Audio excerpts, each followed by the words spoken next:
హైందవ శంఖారావం జనవరి 5, 2025 తేదీన విజయవాడలోని గన్నవరం ఎయిర్పోర్ట్ విమానాశ్రయానికి వెళ్ళేటువంటి ప్రదేశంలో హైందవ శంఖారావంలో పాల్గొన్నటువంటి అనేక హిందూ బంధువులు అటువంటి పవిత్రమైనటువంటి మన భారతదేశంలో మరి ఏ ఒక ఇతర మతాలకు లేనటువంటి ఆలయాలకు మరి ప్రభుత్వం పట్టించుకోదు. మన హిందువుల యొక్క ఆలయాల పైన మన అధికారం ఎందుకు? మనది హిందూ దేశం. హిమ్ అంటే హింస, దూ అంటే దూరం. హింసకు దూరమైన దేశం మన హిందూ దేశం.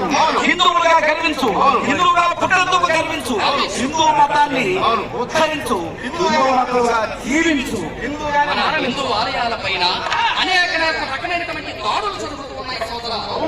ఎందుకంటే మన ఆలయాల పైన ఎన్నో సంవత్సరాల నుంచి దాడులు జరుగుతూనే ఉన్నాయి. మన సంస్కృతమైన దాడులు జరుగుతున్నాయి. మన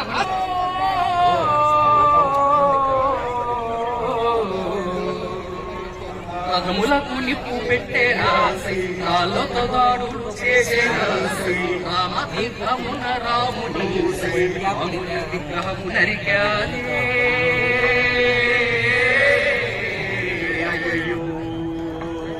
రాక్షస కృత్యాలు చేశారా, రాక్షస కృత్యాలు చేశారా, రాక్షస కృత్యాలు చేశారా.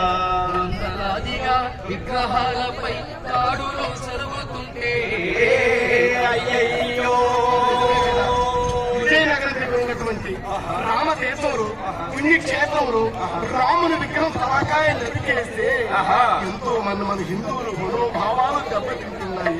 ఇది ఒకసారి ఆలోచించాలి.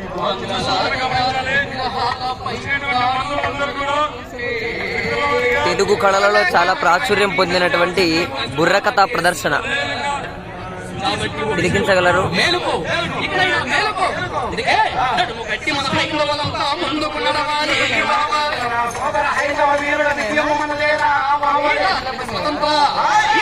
స్వతంత్ర ఉద్యమంలో మన చేతులు కావాలి. హైందవ వీరుల విజయము మనదేరా, కండలా బుక్కునరాల యువకులు కావాలి. హైందవ వీరుల విజయము మనదేరా, దుర్మండే శక్తులు నిండే యువకుల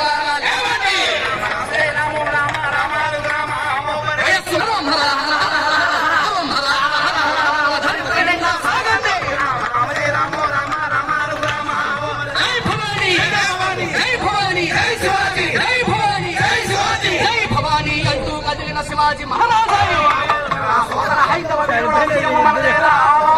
మందరను వెంటాడే ఒక సింహ కిషోరుడి.